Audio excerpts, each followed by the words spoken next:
Raúl, pues, pues muchísimas gracias pues por unirte a nosotros, pues para tener esta conversación productiva, pues una conversación amistosa de un tema, pues algo un poco tabú, ya que pues muchos cristianos pues Am, no se atreven a hablar de estos temas tan crudos del Antiguo Testamento y pues aprecio bastante que te unieras para tener esta plática tan importante a la cual pues vamos a explorar de una manera ética.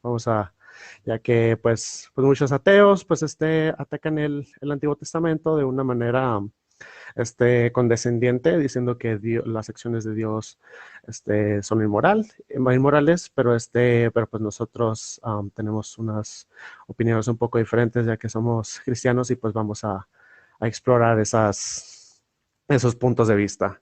Entonces, Raúl, pues te quisiera preguntar, um, vamos a empezar ¿podrías contarnos sobre tu creencia, sobre qué juicio ético vamos a estar juzgando el Antiguo Testamento? Pues muchas gracias por la invitación. Para mí también es importante tener esta charla por lo que has comentado, porque me parece que es necesario que mandemos buenas señales a la gente, sobre todo en redes sociales, que parece no es el escenario más adecuado para dialogar, porque hay mucho hate y hay Ujú. mucho ataque. Y Exacto. entonces me parece genial que podamos tener esta charla, pues Ujú. mostrando, ¿no? Que independientemente de los puntos de vista se puede llegar a un acuerdo. Sí. Ahora, yo Ujú. debo comentar que mis presupuestos teológicos e incluso epistemológicos son de la teología reformada, de lo que Ujú. se conoce como la ética calviniana. No es tanto el Ujú. calvinismo como tradicional, sino son estos nuevos esfuerzos por tratar de recuperar más el sentido realista del pensamiento de los reformadores, e incluso no solamente de Calvino. Entonces yo soy Ujú. reformado, pero no soy calvinista de la doble Ujú. predestinación. Soy reformado en un sentido que tiene más que ver, pues literalmente, más con el pensamiento estricto de Calvino, Lutero u otros reformadores, que de algunos de los debates que a partir del siglo XVII se fueron dando. Y te podría decir que básicamente lo que espero platicar contigo Ujú. se circunscribe en ese modelo de teología reformada, Ujú. pero evidentemente también quiero empezar a trabajarlo con algunos aspectos epistémicos de la antropología, porque Ujú. también, además de teólogo, soy Ujú. antropólogo y es básicamente, digamos, la conexión, ¿no? que tengo. Por Ujú. una parte, la teología reformada y por otra parte, la perspectiva antropológica. Exacto. Claro, claro, muy bien. Y pues sí, si puedes empezar, por ejemplo, juzgando, ¿qué opinas? Por ejemplo, en cuanto a los genocidios y esclavitud, vamos a usar esos dos ejemplos ya que son los más utilizados, popularmente. ¿Qué te parece si empezamos con ellos y me comentas bajo tu perspectiva ética, cómo si piensas de que si Dios fue justificado de hacer esos actos y si piensas de que aún es relevante esa ética a hoy en día o si cambió la ética moderna, o sea, si fue relevante antes, pero ahora no es relevante, o pues si puedes explicar cómo, o si Dios no está justificado, o si sí está justificado, pues tal vez me puedas proveer tu Sí, pensamiento. claro. Me parece que cuando nos acercamos al texto bíblico, lo primero que tenemos que poner en consideración, como se señala desde la hermenéutica gadameriana, es la distanciación de horizontes. El horizonte nociológico existentivo, en el cual nosotros nos encontramos el día de hoy, eh, que yo añadiría, además de nociológico existentivo, como lo señalaba Karl Rahner, también ético, Ujú. guarda una distancia o lo que suele conocerse una tensión hermenéutica con el texto bíblico, con los tiempos bíblicos y con el contexto bíblico.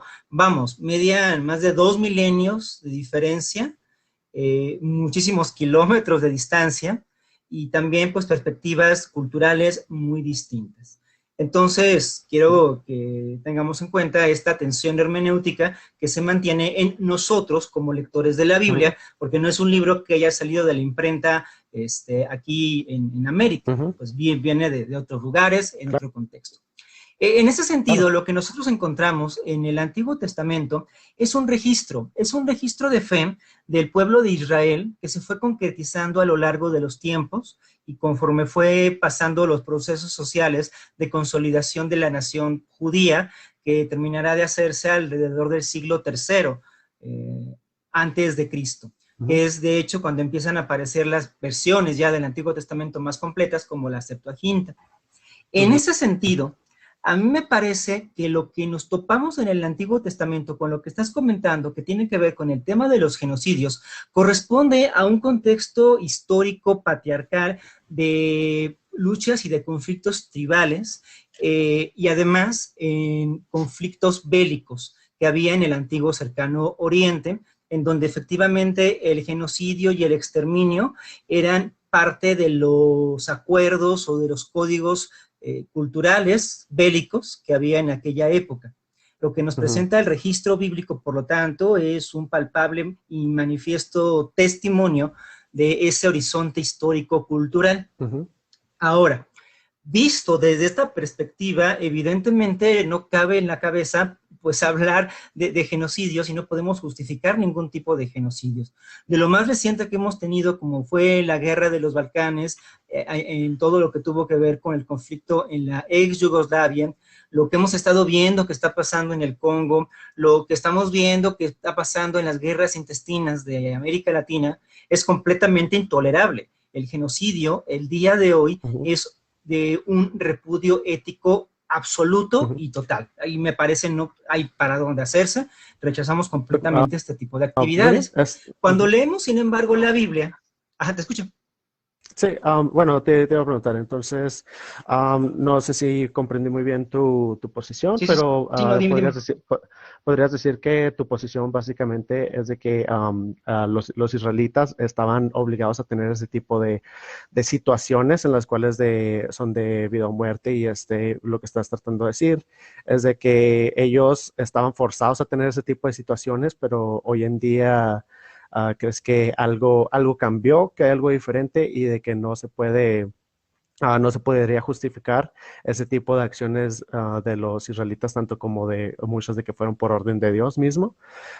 ¿Tú pensarías de que no se podría justificar la misma situación al día de hoy? Efectivamente, reitero este apuntalaje que señalé hace un momento de la tensión hermenéutica o la distancia Ujú, hermenéutica entre nuestro propio horizonte histórico y el de los textos bíblicos. Definitivamente, pues lo que se vivió en aquella época, otro tanto ocurre cuando leemos la Ilíada o la Odisea, ¿no? Pues también sanguinarios, textos ujú, bastante sanguinarios por lo ujú, demás, evidentemente están respondiendo a contextos sociohistóricos bien distintos. Entonces, sí tenemos que comprender que nuestro horizonte ético del día de hoy, como ujú. adelantabas un poco, es muy distinto. No podemos tener el mismo horizonte ético el día de hoy Ujú, al horizonte ético que existía en el siglo octavo antes de Cristo en el antiguo ujú. Israel. Bueno, en mi posición, yo tomo la posición de que tenemos el mismo sistema ético, ya que yo, creo en la posición filosófica de objetividad de la ética por medio de la existencia de Dios. En cuanto por medio del argumento de la moralidad. Y de la manera en que esta funciona es de que, por ejemplo, nosotros como seres humanos podemos tener nuestras opiniones sobre si algo es ético, sobre si algo no lo es. Y obviamente, pues, hay versos de que indican de que, por ejemplo, de que tenemos las leyes escritas en nuestro corazón, que Dios escribió, las leyes en nuestro corazón. Y pues obvio sí tenemos esa brújula ética. Sin embargo, pues no podemos decir que un juicio ético es mejor que otro juicio ético, ya que pues o sea sería como por ejemplo agitar una soda y agitar otra soda y que cuando esas sodas pues salga la espuma, decir que cuál espuma es verdad y cuál no lo es, porque pues sería, si no existiera Dios, sería básicamente preguntar que cuál espuma es verdadera, pero si existe Dios, Dios funciona como un árbitro moral, ya diciendo que aquella cosa que es moral es aquello que está de acuerdo con la soberanía, con la soberanía y con el parecer de Dios mismo. Así es como lo pondríamos. Y en cuanto al Antiguo Testamento, de esta manera, pues Dios mismo ordenó ciertas de esas cosas. Entonces, pues podemos decir de que si Dios es el árbitro moral objetivo y eso ocurrió por orden mismo de Dios, quiere decir que Dios, por ende, está justificado de hacer ese tipo de acciones. Y en cuanto a nuestro entendimiento humano, personal, este, yo diría hay muy buenas razones por las cuales entender con nuestro entendimiento de por qué pasaron este tipo de cosas. Por ejemplo, hay varios autores que me llamaron mucho la atención sobre este tipo de temas. Fueron el doctor Peter J. Williams y Paul Copain. En su libro Is God a Moral Monster? Que en español es Dios un monstruo moral. Y una de esas cosas por ejemplo, el genocidio de los cananeos, pues sabemos de que hacían todo tipo, cuando adoraban ídolos, hacían todo tipo de rituales terríficos. Por ejemplo, tenían un dios, su dios Moloch, que era un ídolo de bronce, de brass, que pues tenía sus manos y ponían ahí, hacían sacrificios humanos a sus primogénitos y pues básicamente los rostizaban vivos, como quien sea, hacían prostitución ritual, hacían tenían sexo con animales, y pues muchos tipos de inmoralidades extraordinarias, aún inmoralidades como por ejemplo en Sodoma y Gomorra, que por ejemplo encontramos el sitio arqueológico y nos damos cuenta de que esa civilización pues tenía, hacían una relación pedófila entre adultos y niños y todos los niños que crecían en esa civilización pues crecían en una relación pedófila con adultos y aparte pues violaban a gente como los ángeles que llevaba con Lot, pues los quisieron violar en grupo y pues sabemos de que hay bastante información para determinar de que estas civilizaciones eran absolutamente perversas y perversas le queda corto. Entonces, esas son razones que yo pondría en nuestro entendimiento humano de por qué Dios fue justificado en erradicar ciertas civilizaciones, entre comillas.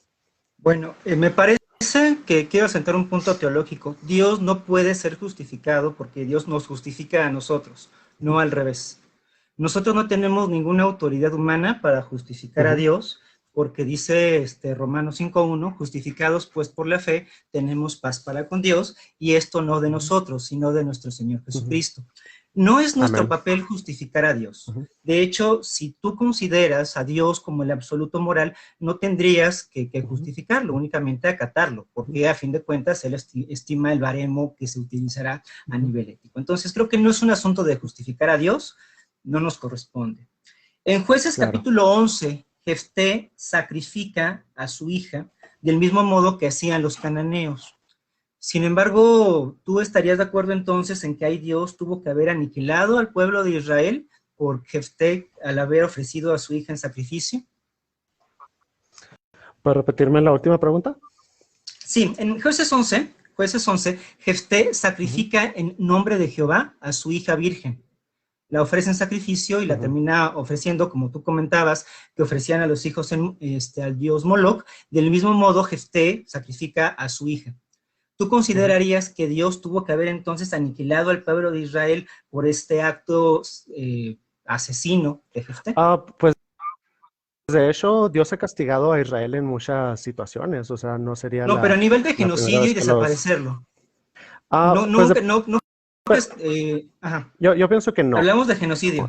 porque sí, claro, bueno, eso sería una situación, individual, pero sí ha habido situaciones colectivas en las cuales el pueblo de Israel ha cometido actos colectivamente como nación. Y pues y pues Dios los ha castigado, les ha puesto muchos castigos, pero como tú dices, tu pregunta es de si Dios haría genocidio bajo este tipo de juicio. Y pues la respuesta yo pienso que es no, ya que se ha visto durante todo el Antiguo Testamento de que pues los israelitas, aunque pues han desobedecido a Dios, ya que pues todos tenemos nuestra naturaleza pecaminosa dispuesta a caer y pues Dios como totalmente soberano, Él siempre supo que ese tipo de cosas pasarían, pero Dios eligió como nación una elección incondicional, como pondríamos en en nuestra perspectiva calvinista, ya que ambos somos calvinistas y reformados. Y pues Dios sabe que, o sea, pues los israelitas que se han arrepentido, que se van a seguir arrepintiendo y pues, o sea, como nación tienen una muy buena nación con la cual trabajar y pues sabemos de que hoy en día, o sea, el mundo debería estar alegre de tener a Israel como una nación existente, ya que muchos de los bienes que vienen hacia el mundo son por medio de Israel y otras naciones judio-cristianas. Entonces era absolutamente necesario para su plan soberano en el futuro de dejar vivos a los israelitas y pues Dios como Dios árbitro moral, pues Él puede quitar y poner vida cuando Él le plazca. Y una última cosa antes de que contestes. Sobre tu afirmación sobre justificar a Dios, o sea, sobre uno como humano de justificar a Dios, estoy absolutamente de acuerdo con lo que dijiste. O sea, obviamente nosotros como humanos, no vamos a estar tratando de justificar a Dios, o sea, porque pues estamos hablando del árbitro moral absoluto. A lo que me refería es sobre nuestra perspectiva humana, o sea, sobre seres humanos de que, pues algunos de que no creen en Dios o de que tratamos de entender las cosas con el compás moral con el que nos dio Dios. O sea, quiero clarificar de que me refería a encontrar justificaciones racionales con las cuales nosotros entenderíamos cómo justificar la brújula que fue escrita en nuestros corazones con las decisiones que ha tomado Dios. A eso me refería, pero obvio Él es el árbitro moral absoluto y no lo justificamos, sino Él Si a nosotros. te estoy siguiendo, tú afirmas que si eres elegido por Dios puedes pecar y como Jefté puedes matar a tu hija sin castigo de Dios porque a ti, pueblo elegido, Dios te eligió y te puede perdonar. No, de hecho no, o sea, todos los pecados tienen su castigo, o sea, algunos son castigos indirectos, o sea, de una manera en la que Dios por las leyes de la naturaleza, de que sufrimos el pecado por medio de esas leyes de la naturaleza, y hay veces en las que Dios hace una intervención directa, y pues hay veces de que una intervención directa no es necesaria, y mi argumento sería de que con Israel una intervención directa no sería necesaria y con otros una intervención directa sí sería necesaria. Y un ejemplo que quiero postular sería el ejemplo, por ejemplo, de los nazis. Tendríamos dos opciones. Por ejemplo, Dios en el pasado, pues, erradicó ciertas naciones que eran absolutamente perversas y, pues, como algunos judíos, pues, le pidieron a Dios de que no volviera a destruir la tierra de la misma manera que la destruyó antes. Pues, ahora, pues, Dios nos otorgó ese beneficio de que ahora, pues, nosotros tenemos que arreglar nuestros problemas y con los nazis pues vemos de que, por ejemplo, si Dios hubiera intervenido de una manera directa, la cual no va a ser por situaciones teológicas, pero si hubiera intervenido de una manera directa, muchos otros buenos ciudadanos no hubieran muerto de maneras horrorosas. Entonces, pues Dios no respetó esa decisión, pero si Dios hubiera intervenido con los nazis, pues no hubiera habido tantos millones de personas que hubieran muerto por esas pues sí, por la maldad de los nazis, por ejemplo. Entonces, ese es un alto precio que pagamos por no, am, sí, sí, básicamente por querer arreglar las cosas en vez de dejarlo a la moralidad de Dios, como quien dice. Tú estás diciendo que Dios tiene un favoritismo sobre el pueblo de Israel y que por eso Dios no actúa directamente sobre el pueblo de Israel, sino que lo perdona lo deja vivo. En cambio, para los cananeos, que realmente a nivel religioso, pues cometían básicamente las mismas prácticas. Todas las prácticas que tú comentaste de los cananeos en un inicio, las cometía también el pueblo de Israel. Los profetas no se cansaron de señalarlas. Encontramos testimonios diversos de este tipo de prácticas desde Génesis hasta Malaquías, al menos hablando en el caso de el Antiguo Testamento. Pero si te estoy siguiendo, tú consideras que a Israel todas esas prácticas le pudieron ser toleradas, perdonadas y no ser sujetos de un genocidio, pero los cananeos, por no ser elegidos por esas mismas prácticas, sí merecían el genocidio. ¿Es por ahí?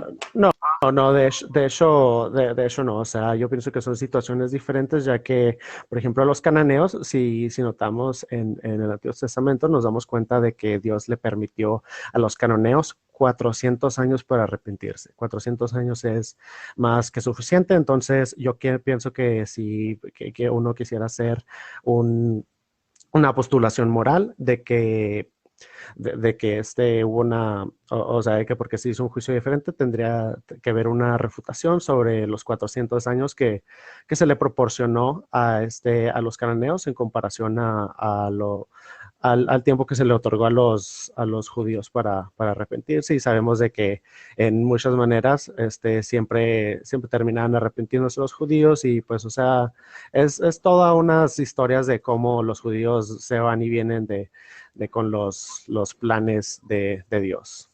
Entonces, el arrepentimiento es un mérito que coacciona a Dios a perdonarte. El arrepentimiento, bueno, depende de qué te refieres. O sea, Me ¿te estás refieres de diciendo que los que tal vez los cananeos se cananeos, arrepintieron? Ujú. me estás diciendo, los cananeos tuvieron 400 años, pero no se arrepintieron. Entonces merecían el castigo de Dios. Los judíos, en menos tiempo, sí se arrepintieron y por lo tanto merecieron el perdón de Dios. Significa entonces que el perdón de Dios depende del arrepentimiento humano. Ah, sí, sí, depende bueno, el perdón de Dios depende de Dios mismo. O sea, si Dios no quiere perdonar, ya que hay pecados imperdonables, Dios no perdona. Pero si Dios desea perdonar, desea otorgarnos su gracia, su regalo inmerecido, Dios nos puede otorgar ese regalo, pero la diferencia es de que no solo tenemos en juego el arrepentimiento cuando se trata de los cananeos, también tenemos en juego sobre cómo Dios, al ser omnisciente, Dios sabe los eventos futuros que van a ocurrir. Estamos de acuerdo que Y por eventos, eso es arminianismo. ujú, que Cuando es, apelas ujú. a la omnisciencia de Dios, salimos del calvinismo y entramos al arminianismo. ¿Estamos de acuerdo en eso? No, pues sería, por ejemplo, si es sobre la doble predestinación, pues en el sistema calvinista predeterminista nos daríamos cuenta de que cualquier cosa está bajo la soberanía de Dios y no sobre nuestro libre albedrío humano. Entonces no pienso que mi posición entre en arminianismo. Sí entra en el arminianismo si dices que Ujú, es porque Dios lo sabía. Desde el calvinismo estricto, las cosas que hace ujú, Dios no es porque conozca por anticipado nuestro pensamiento o nuestras acciones, ujú. sino porque en su soberanía Él lo ha predestinado desde antes de la fundación del mundo. Por eso me llama la De atención, acuerdo. porque Ujú, señalas una postura ujú, calvinista y sin embargo ujú, das bandazos hacia la postura de la ujú. precognición o de la No, presencia ujú. arminiana. Sí, de hecho, esa clarificación que acabas de hacer, estoy absolutamente de acuerdo. Sí, es una clarificación justa y sí tomo esa posición calvinista. Entonces, estamos de acuerdo que no es porque Dios supiera de antemano, sino porque Dios así lo decretó. Bueno, o sea, lo sabe antemano porque él lo decretó, pero a veces es un pequeño juego de palabras, pero sí, o sea, lo sabe de antemano porque él lo decretó y todas las cosas que suceden, han sido decretadas por Dios y van a suceder de la manera que él lo ha En ese decretado, sentido, ya que Dios tiene el... Ujú. En ese sentido, si él así lo ha decretado, los 400 años que argumentabas de los cananeos no tienen ningún sentido. Pudieron haber sido uno o dos. Si Dios ya había decretado castigar a la nación cananea, era por su soberana voluntad, no porque les diera 400 años o les diera más años de posible arrepentimiento que al pueblo de Israel. Bueno, eso ya sería un problema filosófico sobre cómo entendemos en nuestra perspectiva antropomórfica de cómo suceden las cosas en el mundo. Entonces, Dios en su total soberanía y omnisciencia, Dios puede o sea, Dios va a tener una naturaleza, una ontología consistente en la cual Él no va a cambiar la manera de hacer las cosas. Entonces, por ejemplo, si Dios castigara a una nación sin que soberanamente decidiera de que o sea, de que la gente que estuviera en esa nación no se fueran a arrepentir, de todos modos, aunque o sea, tiene que ocurrir las cosas que van de acuerdo con la ontología de Dios y la manera en que funcionaría esto, ya por ejemplo Dios al ser omnibenevolente y ya que pues, o sea, entendemos muchos caracteres de cómo Dios piensa o cómo Dios toma juicio, pues Dios tiene totalmente la justificación de cuando alguien no se arrepiente en nuestra perspectiva humana, en nuestra perspectiva antropomórfica, Dios puede, o sea, tomar la decisión basado en esos acontecimientos de arrepentimiento. Entonces, Dios sí puede tomar una decisión de perdón basado en las obras humanas. Sí, pero como dices, o sea, estamos predestinados a tener ciertas obras y pues, pero sí, o sea, todo último, ¿cómo se dice? Ultimately, Última instancia. ultimato, no sé cómo se dice en español. Sí, en última instancia, pues sí sería totalmente el juicio de Dios. En última instancia, sí es el juicio de Dios, pero para que este juicio se concrete, se ve determinado por nuestro obrar humano, como has mencionado, el tema del arrepentimiento, el tema de las obras o el tema de la paciencia de Dios al que apelas con este argumento de los 400 años. Habría que revisarlo históricamente y bíblicamente para ver a qué nos referimos con eso, pero lo planteo ahorita en estos aspectos teológicos. Sintetizo un poquito la conversación. Adelante, Para lo siento. Para llevar el hilo. El pueblo de Canaán tenía determinadas conductas, idolatría, bestialismo, incesto, etcétera. Todas aquellas conductas que también encontramos en distintas épocas en el pueblo de Israel. Básicamente la enseñanza que nos dejan los profetas, como por ejemplo Ezequiel o Jeremías, es eso. Es decirle al pueblo de Israel que no se confíen de que está el templo de Dios en la zona de Judá, porque su comportamiento es exactamente igual al que los demás. De hecho, el final del profeta Ezequiel se encarga de eso, se encarga de demostrar cómo el pueblo de Israel tiene exactamente el mismo comportamiento que los cananeos, que los babilonios y que el contexto general. Sin embargo, por lo que estoy tratando de seguirte, tú consideras que al pueblo de Israel le es dado el perdón, y digo es dado el perdón porque ellos siguieron vivos, porque fueron elegidos por Dios. Y sin embargo, el pueblo de Canaán, que tuvo los mismos comportamientos, no le fue dado el perdón porque Dios no los quiso perdonar. ¿Hasta ahí vamos? Bueno, ¿puedes repetir la última pregunta? Sintéticamente. Vamos a poner en paridad al pueblo de Israel y al pueblo de Canaán, que tuvieron el mismo comportamiento según el testimonio bíblico. Pero como Israel era el pueblo elegido de Dios, lo perdonó, y como los cananeos no eran elegidos, Dios no los perdonó. Razones múltiples. Eso sería una de las cosas, sería el arrepentimiento, los 400 años de que le dio Dios a los cananeos para arrepentirse. La otra cosa es la elección incondicional, de la cual Dios eligió incondicionalmente a los israelitas. ¿Por qué? Una de las razones por las cuales yo me imagino que los elegiría, porque los israelitas, o sea, puede que sí sirvan a Dios por por más años culturalmente en comparación a como lo harían otras naciones. Y una aclaración extremadamente importante que debemos dejar clarísimo cuando se trata de los cananeos. Yo sé que obviamente está escrito de que no se deje vivo a hombre, mujer, niño y buey, pero sabemos de que también o la Biblia no se va a contradecir a sí misma, y también como antes ya había mencionado Dios, o sea, Dios ordenó, sabemos que ordenó porque está escrito, de que, o sea, sacaran a los cananeos de la tierra, o sea, más bien como correrlos, sacarlos de su tierra. Y esto es algo muy importante. ¿Por qué?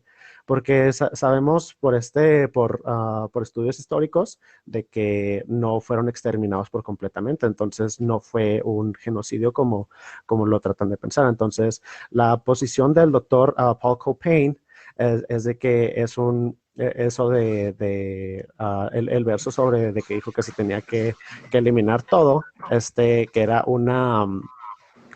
no alegoría, ¿cómo se dice? Como una frase común de esos tiempos. Entonces, si históricamente sabemos de que no fueron eliminados completamente y sabemos de que Dios ordenó de que, o sea, de sacarlos de su tierra, y sabemos de que eso fue lo que pasó, pues, o sea, lo podemos tomar como ya sea que haya sido una frase o que se haya referido ¿cómo se llama? Que se haya referido a simplemente a los que se opusieran a pelear con los israelitas y seguir en su pecado, o sea, de no salirse de la tierra. Entonces, hay esas dos opciones, tal vez haya alguna otra opción, pero pues eso es extremadamente importante, de algo que nos tenemos que dar cuenta, porque estamos hablando de genocidio y pues, o sea, y de cómo ocurrió, y pues eso es como ocurrió históricamente con los cananeos. Primera de Samuel, primer libro de Samuel, capítulo 15, versículo 3. Así que ve y mata a los amalecitas, destruye todo lo que tienen. No tengas compasión a sus hombres ni a sus mujeres, y ni siquiera a sus niños de pecho, ni a sus vacas, ovejas, camellos y asnos. Me estás diciendo entonces que aquí la Biblia dice ve y mata, pero que en realidad no es lo que dice la Biblia lo que dice.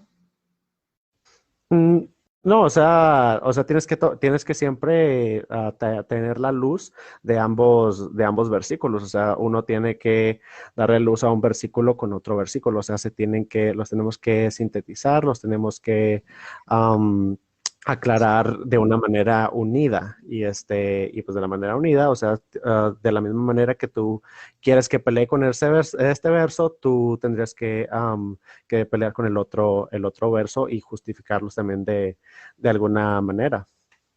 ¿Y cómo se justifica un versículo con el otro en este sentido? Me regreso al Bueno, 2. sí, ok, Voy a bueno, castigar. entonces, sí, bueno, tú mencionaste bebés de pecho. En muchos de esos versículos, o sea, la palabra de niños se puede usar de diferentes maneras. Pueden ser jóvenes, así como teenagers, que sería como puertos, o, bueno, jóvenes, o puede ser niños. Y una de las cosas que no se toma en cuenta es de que históricamente sabemos de que, por ejemplo, Goliat, fue un guerrero desde niño, o sea, desde niño él ya estaba en guerras. Y entonces, pues podemos llegar a la conclusión de que, pues, o sea, había niños, y no solo Goliat, sino en muchas otras momentos y naciones de la historia, sabemos de que, o sea, niños peleaban también en las guerras, y sabemos de que eso pasa hoy en día, tanto en África, con los guerrilleros. Hay niños de 9 años y que, o sea, por ejemplo, si un niño viene con una ametralladora, tenga 9 años o no, y te va a matar, pues obviamente tendrías que tener defensa personal. E igual en las culturas musulmanes, hay niños que los mandan con bombas para explotar y matar a soldados americanos. Entonces, pues hay bastante de dónde tomar juicio, y de mujeres igual. Ha habido mujeres increíbles que han sido unas guerreras, pues imparables. Ha habido muchas, muchas guerreras en diferentes puntos de la historia. Entonces, pues este tipo de cosas se tendrían que tomar en cuenta al hacer una justificación moral de ese punto, pero tendrías que aclararme cómo puedes tú, cómo puedes unir esos dos versos, el verso de que simplemente los sacara de la tierra. O sea, tendrías que argumentar o que Dios se equivocó o que no lo quiso de esa manera o justificarlo de alguna manera que me quieras Y la cosa es presentar. que yo no sé a qué versículo te estés refiriendo con sacarlos de la tierra. Yo encuentro primero de Samuel 3 que dice ve y mata, no dice ve y saca. Sí, Y es que no realmente sería, no sé cuál sea tu sí, sería fuente o qué versículo estás citando. un versículo anterior. Sí, lo El siento, no traje eso versículo verbatim, pero anterior dice, ujú. así ha dicho el Señor de los ejércitos, versículo 2, capítulo 15, primer libro de Samuel. Voy a castigar a Melec por el mal que le hizo a los israelitas cuando los atacó al salir de Egipto y les impidió que siguieran su camino. Aquí quienes están saliendo son los No, israelitas. Versículo 3, yo sé que así dice que ve y mata. bueno, adelante. Versículo 3, Yo sé que dice ese así que ve y contexto. mata. Adelante. En, Yo sé que dice ese contexto, yo sé que dice ese contexto, pero en versos anteriores, cuando los estaba preparando para llegar a la tierra de Canaán, ahí fue cuando ocurrió. No tengo los versos aquí conmigo, pero si alguien de los que están viendo el live gusta buscarlo en internet, estoy 100% seguro de que ese es el contexto, una de las órdenes que Dios pasó y pues lo podemos buscar cuando ya se acabe el live. Pero una de las cosas es de que pues, o sea, estás diciendo, tú eres cristiano y eres, y eres ¿cómo se dice? Bueno, pues eres cristiano y no crees que lo que ocurrió, lo que Dios hizo fue moralmente adecuado en esos tiempos. Entonces, podemos meternos en situaciones teológicas todo el día, pero tendrías que mencionarme cómo es de que justificarías de que en un tiempo diferente fue inmoral y cómo en ese tiempo es moral. O sea, tendrías que proveer un juicio, un sistema de juicio ético con el cual tú puedes con el cual tú puedes hacer esta clase de juicios que estás haciendo ahorita mismo conmigo. Entonces, hasta que no hagas esa justificación ética, no podríamos continuar a darle luz a estos versículos, bueno, de los que estamos me hablando. gustaría evitar la falacia de hombres de paja. Yo no he afirmado nunca que lo que Dios haya hecho fuera inmoral. No es algo que yo haya comentado. Yo he estado discurriendo ahorita sobre algunos de las contextualizaciones históricas del Antiguo Testamento. Fue como empecé y fue lo que he comentado. Ujú. Al momento no he ejecutado ningún juicio respecto de la moralidad o no de Dios. Si me apuras un poco en ese tema, me parece que a Dios no lo podemos medir moralmente porque no tenemos la autoridad para medir a Dios moralmente. Me refiero, nuestros sistemas morales, por más perfectos que puedan ser, nunca se pueden aplicar a Dios. Entonces me extraña un poco esto porque no sabría pues cómo juzgar moralmente Bueno, a Dios, no es lo que estoy señalando. Lo que sí quiero señalar y dejar muy palpable, estimado, es que desafortunadamente no tenemos suficiente contexto bíblico. Yo estoy citando unos versículos en específico, pero con decir que existen ahí en la nebulosa de la Biblia otros versículos que apoyan tu punto no es un argumento. Entonces, sería muy útil que pudiéramos discutir bíblicamente. Me parece que, como tú comentas, somos cristianos, estamos llamados a leer la Biblia, estamos llamados a conocer el texto bíblico, a claro, conocer los claro. textos bíblicos. Entonces, sí me gustaría, en ese sentido, pues señalar esto. Si no estamos teniendo este debate a nivel exegético, es porque no puedes presentar los versículos que tú estás señalando. Aquí yo estoy Claro, muy pero, claramente sobre el primer libro de Samuel, capítulo 15, versículo 2 y 3. Lo que tú has comentado, pues cae en el terreno de la especulación, porque no hay sustento bíblico para sustentar, pues, tus bueno, de declaraciones.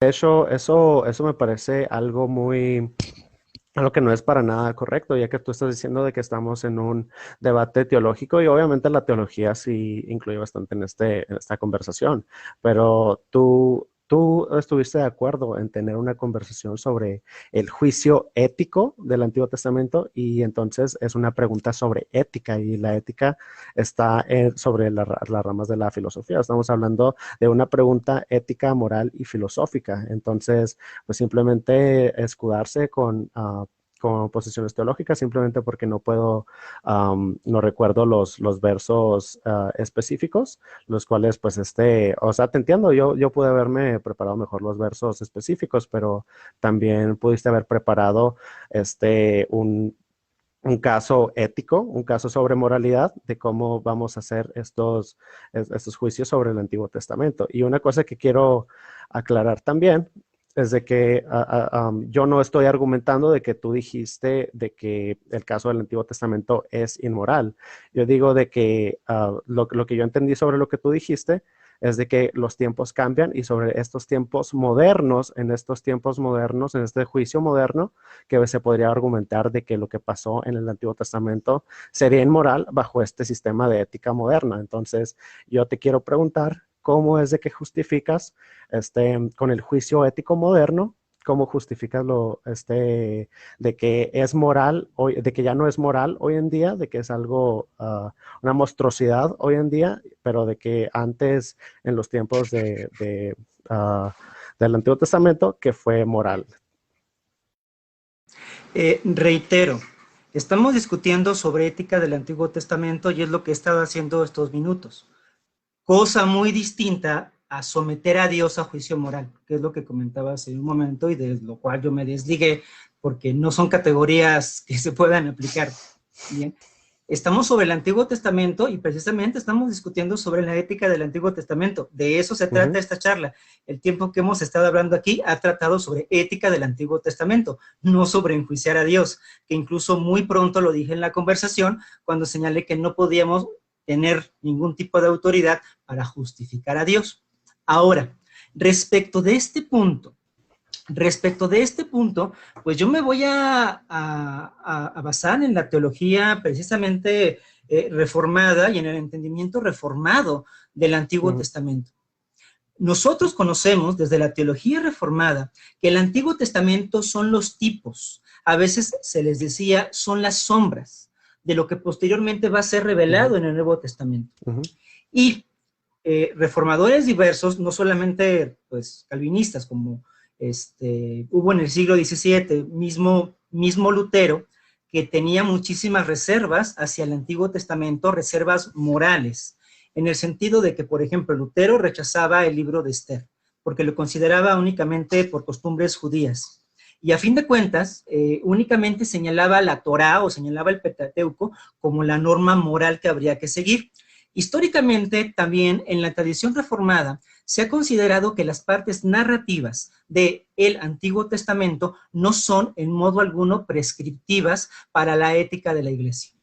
Esto significa que los acontecimientos diversos que encontramos en el Antiguo Testamento, bajo el modelo de revelación progresiva, tenemos que entenderlos que son una forma inacabada en el actuar o en el entendimiento de la revelación de Dios, de tal manera que no nos puedan servir a nosotros como baremos ni epistémicos ni éticos para la actualidad.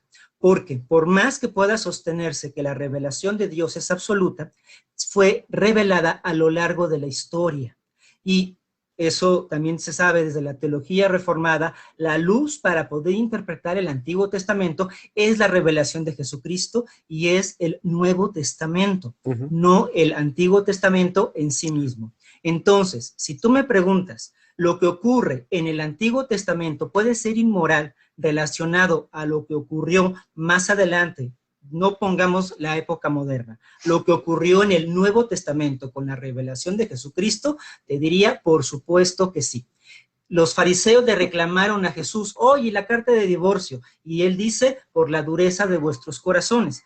No es el tema del divorcio, no estoy mintiendo el tema del divorcio, estoy señalando el caso de que mismo Jesús enseñó que los acontecimientos ocurridos en el Antiguo Testamento se debían precisamente a la dureza o a la maldad de los corazones de las personas. Por lo tanto, me parece que no a la luz de nuestra ética moderna, sino a la luz de la revelación de Jesucristo en el Nuevo Testamento, sí podemos juzgar como inmorales los actos de genocidio del Antiguo Testamento en el contexto de una revelación progresiva y en un momento histórico en el cual todavía no había alumbrado el conocimiento de Cristo.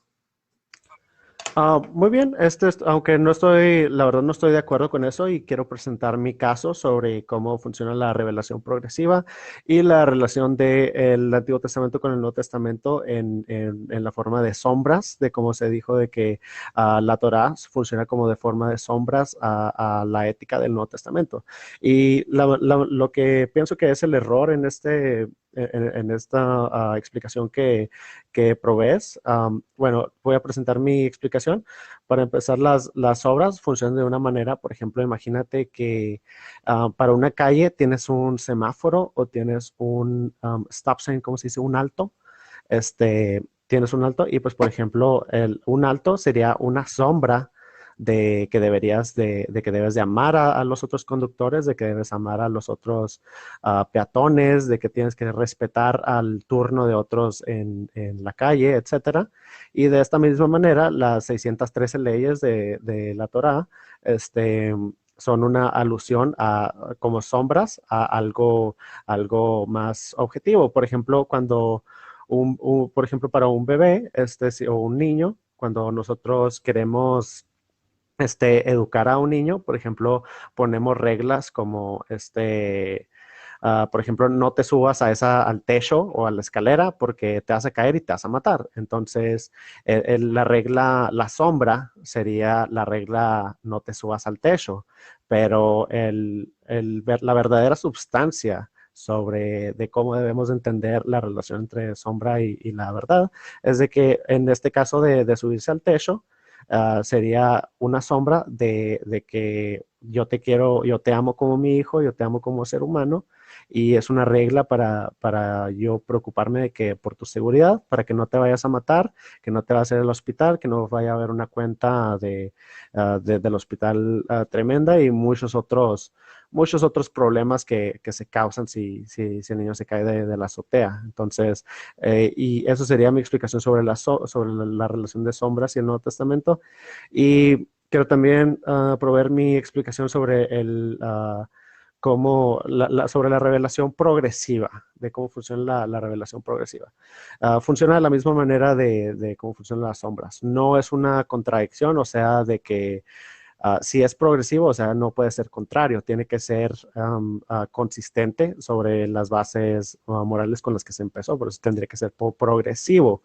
Si dices progresivo, no puedes argumentar de que puede ser algo totalmente contrario y de que el Nuevo Testamento refuta al Antiguo Testamento, o sea, no puedes hacer esa afirmación, tendrías que Nunca dije demostrar, refutar.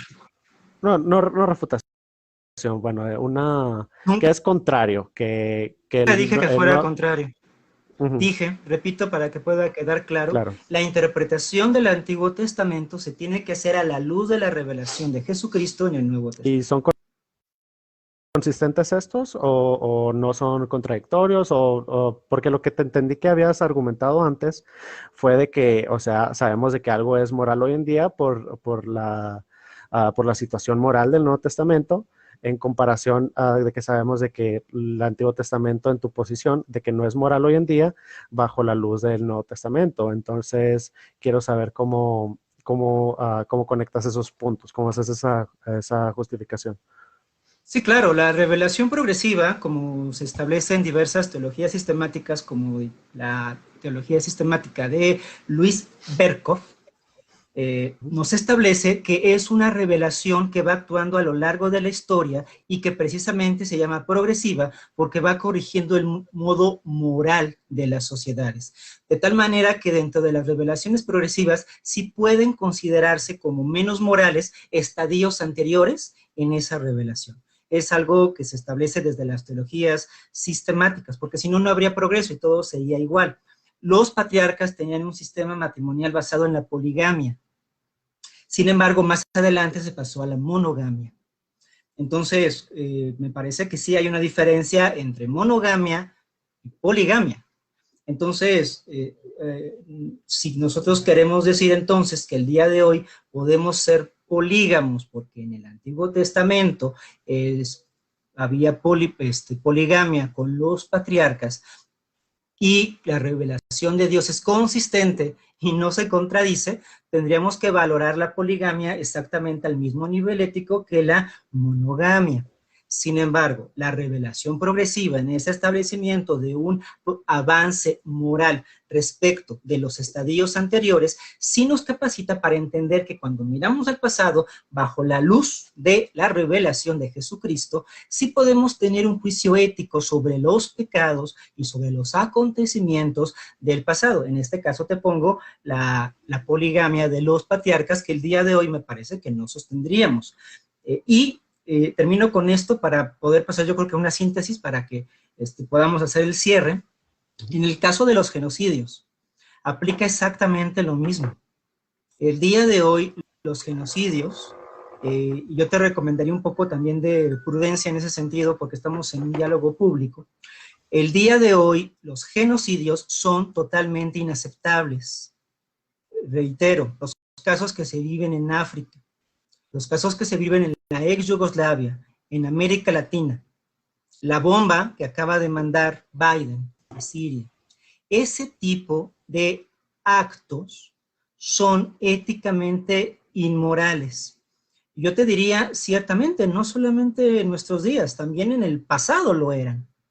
Que lo haya registrado el Antiguo Testamento no lo convierte en algo que tenga que defenderse. Bueno, de hecho ya tocamos este tema, tocamos el tema de cómo hay una diferencia, porque tenemos que hacer el juicio caso por caso. Tenemos que hacer el juicio, obviamente no de podemos forma comparar. Relativista. No, de forma si es relativista, forma por objetiva. caso es relativo al caso. No, Si es para absoluto, nada, es una norma para todos. Si es caso por caso, es relativo. No, ese es un malentendido que tiene sobre el caso por caso. Puede haber una regla objetiva que funciona diferente caso por caso y te voy a presentar un argumento si es sobre objetiva, esto. Vamos a presentar, por ejemplo... ¿por qué funciona diferente? Bueno, pues si es una regla objetiva absoluta, tendría que funcionar siempre igual. Déjame explico. Déjame, pues por eso voy a explicar mi posición. Bueno, mi posición es, por ejemplo, la ley de la gravedad.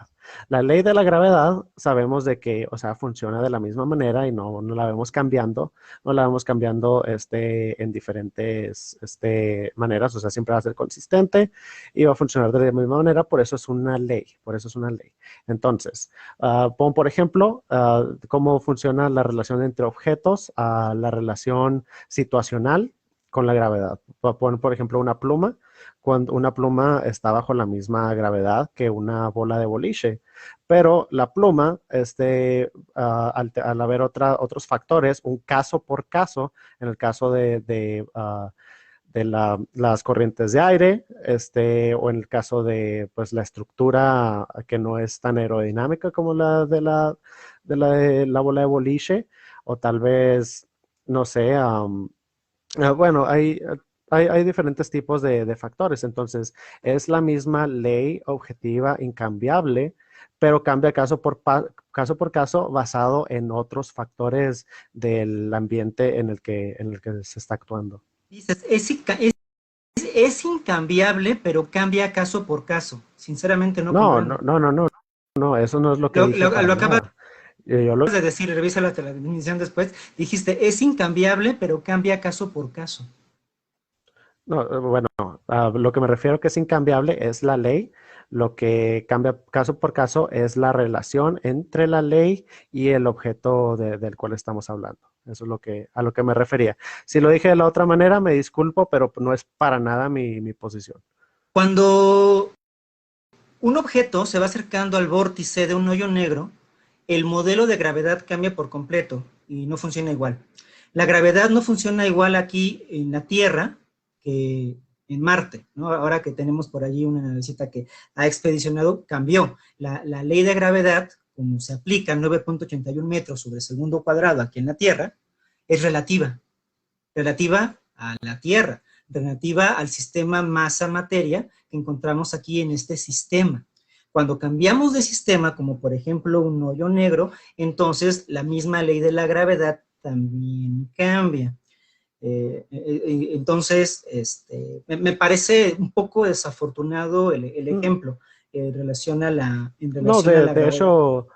de hecho, pues simplemente es estar pateando el bote un poco más lejos, o sea, es la misma situación. Simplemente ahora en vez de cambiar la situación entre una hoja o una pluma a una bola de boliche, ahora se está cambiando la situación a gravedad terrestre en comparación a la gravedad en cómo funciona en la situación de un hoyo negro. O sea, es la misma ley de la misma manera, pero al estar en diferente situación, simplemente es el mismo caso y traer otro caso no cambia el hecho de la gravedad, ya que si no hubiera maneras consistentes de entender la gravedad y la astrofísica, no podría haber que existir las ciencias. O sea, las ciencias para poder ser entendidas, tienen que ser consistentes, tienen que ser objetivas, incambiables, o sea, tiene que haber una manera uniforme, un orden por el cual podemos derivar esos algoritmos y pues poder hacer ciencia. Si fuera relativo, no podría haber ciencia. O sea, decir que la ciencia es relativa, pues, o sea,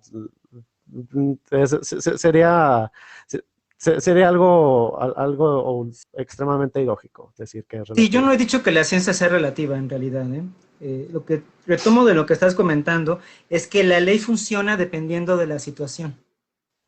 Sí, como te digo, por eso te di el ejemplo de la hoja y la bola de boliche, o sea, porque la situación de la hoja es de que no tiene tanta aerodinámica y pues sí, tanta aerodinámica como la bola de boliche, entonces también el aire lo va a afectar un poco más, eso es a lo que me refiero.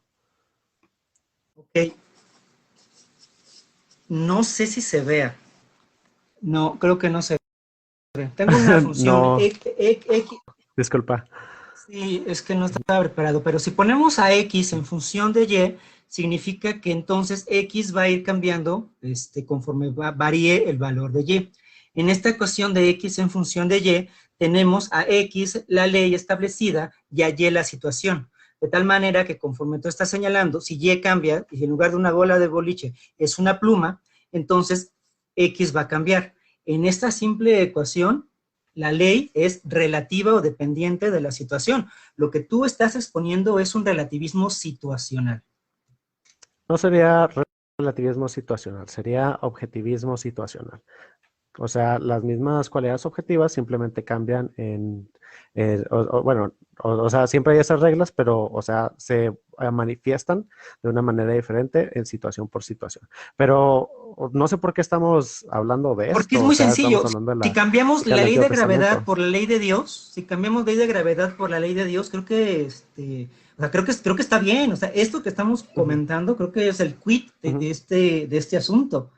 Eh, este objetivismo situacional es de carácter relativista. En la medida en que algo solamente puede considerarse de forma objetiva, en la medida en que se va aplicando a determinados sistemas o a determinadas situaciones, porque no están funcionando en el abstracto. Entonces, esta objetividad funciona en relación a una situación histórica, para el caso del pueblo de Israel, una situación de un sistema físico, en el caso de una bola de boliche y una pluma. De tal manera que este objetivo, pues sí es un objetivismo porque hay determinadas regularidades que sin embargo están dependiendo de una situación determinada. Por lo tanto, no es absoluto, porque si una ley es absoluta, es la ley la que modifica la situación.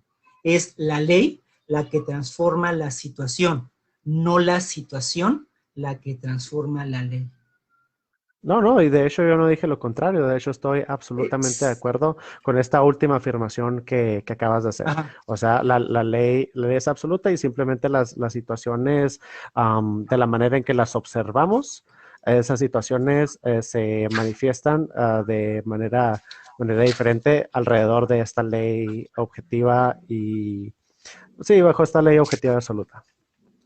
Pero sí, nos quedan 3 minutos. ¿Quieres cerrar o quieres tocar No, un tema? Como... quisiera cerrar Ujú, retomando algunos de los aspectos que hemos ujú. comentado.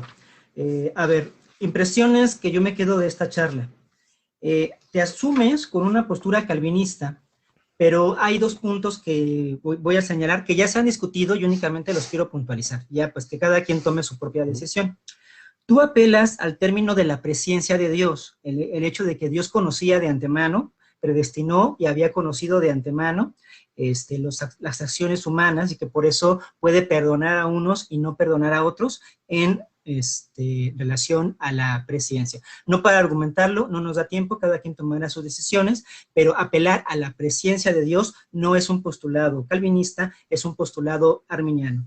Señalas también el hecho del arrepentimiento humano del pueblo de Israel como aquel que determinó la posibilidad de que, a diferencia de los cananeos, no fueran exterminados. Señalar que el arrepentimiento es un factor o una variable para que Dios ejecute cualquiera de sus acciones es remitirnos a una fe o a una salvación por obras, lo cual tampoco es dentro de la teología reformada. Cuando expones el tema de la revelación progresiva, utilizas argumentos bastante racional pragmáticos, como el caso de los medicamentos y de los niños que se pueden accidentar. En toda tu exposición de la revelación progresiva hubo una gran ausencia. No mencionaste en un solo momento ni a Cristo ni a la revelación del Nuevo Testamento, por lo cual tu idea de la revelación progresiva tiene un carácter racionalista, pero no bíblico. Bueno, y yo quisiera cerrar de que no tendrías ninguna base sobre la cual juzgar de que el Nuevo Testamento es moral y da luz de inmoralidad al Antiguo Testamento a hoy en día, ya que si bajo tu presuposición de relativismo moral basado en cómo se mueve la moralidad a lo largo de la historia, no tendrías ninguna base porque si Dios decide, si se revela algo en el futuro, entonces el Nuevo Testamento ya se convertiría en moral bajo tu suposición. Entonces tu presuposición no tiene ninguna base racional, ya que se refuta a sí misma en cualquier tipo de situación en la cual hay algo progresivo. O sea, jamás depende de Dios, o sea, estaría dependiendo de la nueva situación de moralismo, de cómo progresa el moralismo durante la historia. Entonces, no tienes ninguna fundación lógica sobre la cual fundamentar lo que estás declarando. Pero bueno, ya fueron exactamente solamente la hora. Y un punto porque me parece importante, claro, nada más un punto importante. Adelante. Estás discutiendo con alguien, pero no es conmigo. Yo en ningún momento establecí un relativismo moral, lo reitero nada más para que quede muy claro. Cuando hablo de la revelación progresiva, no es en relación a una evolución social ni a una evolución ética. Yo hablo de la revelación progresiva en términos del cumplimiento de la revelación de Cristo en el Nuevo Testamento, y que el Antiguo Testamento debe ser evaluado a la luz de la revelación de Jesucristo en el Nuevo Testamento. No apelo a un relativismo moral, apelo a la revelación de Jesucristo. Bueno, y aprecio de que quieras apelar a la objetividad de la manera que tú lo entiendes, pero seguimos en el mismo problema de subjetivismo inmoral, aunque no lo estés comprendiendo de esta manera, y recomendaría los escritos del doctor Greg Bahnsen para este tipo de cosas, de cómo funciona. Tiene que haber unas constantes sobre diferentes tiempos, o sea, porque Dios es incambiable. Dios es incambiable y su moralidad no puede cambiar del Antiguo Testamento al Nuevo Testamento y el Nuevo Testamento al futuro. Entonces, aprecio de que creas en la objetividad, pero creo que no se pudo justificar en la manera en que la presentaste. Tampoco apelé a la pues, objetividad. Es importante que en los debates no pongas palabras en tus interlocutores que no están señalando. Si pones una palabra en mi boca, es revelación de Jesucristo. No he utilizado otro tipo. Bueno, no, pero pues sí presentaste, bueno, si dices de que entonces no presentas una base objetiva, entonces pues ya terminó la conversación, o sea, porque si apelas a la subjetividad. Una base objetiva. No, yo sé, o sea. Teológicamente, utilizando términos teológicos. Sí, pero bueno, podemos terminarlo aquí porque no estamos de acuerdo, pero tal vez algún día podemos continuar la conversación. En serio, me encantó tener esta conversación contigo. Fue muy productiva y pues me alegra bastante de que pues nos hayamos respetado el tiempo mutuamente, de que nos hayamos dejado hablar y pues que haya sido civil, sin insultos, sin pues, o sea, una plática civil y pues, o sea, aprecio bastante esto y pues, si algún día quisieras continuar esta charla o quisieras que habláramos de otro tema, pues, o sea, me encantaría, poder continuar porque pues, aquí ya estamos hablando sobre objetividad moral y este es otro, es sobre el mismo tema, pero nos saldríamos del Antiguo Testamento y iríamos a temas de moralidad. Igual, Pero igualmente, gracias por la invitación. Me parece una charla bastante productiva. Si te sirve solamente de retroalimentación, procura no poner en tu interlocutor argumentos o palabras que no utiliza, sino poder escucharlo adecuadamente para saber de dónde está argumentando. Por lo demás, creo que ha sido un excelente ejercicio de diálogo teológico y pues muchas gracias por el espacio. claro, y si malinterpreté alguna de tus posiciones, te pido mis más sinceras disculpas. Creo que hice lo mejor que pude y pues a mí me pareció que entendí bien tu posición, pero más bien creo que es un desacuerdo de cómo entendemos estos temas, más de que de atacar a hombres de paja, pero si ataqué a un hombre de paja, pues te pido mis más sinceras disculpas y no fue mi intención en ninguna manera, pero pues sí, todo un placer tenerte, Raúl. Para los que están viendo en Wisdom Media, pues y de otros invitados, pues también, si les interesa el contenido de Raúl Méndez, por favor visiten a Mis Delicias Teológicos en Facebook y Mis Delicias Teológicos en YouTube. Y pues espero les haya gustado mucho esta conversación y pues muchas gracias, Raúl. Todo un placer. Muchas gracias a ti, gracias por este ejercicio de civilidad, como estás mencionando. Se valora muchísimo en este clima de odio que hay en las redes sociales. Gracias. Claro, claro, mucho amor, hermano, y cuídate muchísimo y pues todo un placer, espero y vamos a tener otra plática de estas. Nos vemos, nos vemos.